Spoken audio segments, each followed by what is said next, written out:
Alright, this is part 2 of how I made my award-winning Wuxian cosplay. Okay, so last time I drew out the pattern. Now what I'm going to do is transfer that pattern onto fabric, and right now I'm just working on the long shirt portion. So I'm going to go ahead and lay out my fabric, place my pattern, and then draw around it with tailor's chalk. I did not draw out my seam allowance on the pattern, so I did have to add that seam allowance in when I was transferring it over to fabric, but that is pretty easy to do.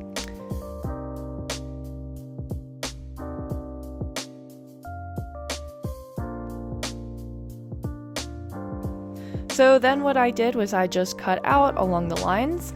Since these pattern pieces are so large, I actually could not fold my fabric and be able to just trace once and cut on the fold and have two pieces. So I did have to end up retracing this pattern piece and cutting it out, so I had two pieces.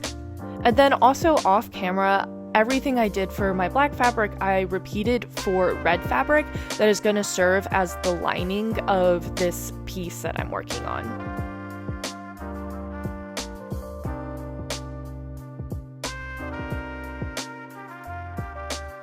Now that I've got the fabric cut out, I am just going to pin them along the back seam, and then I am going to serge that seam together.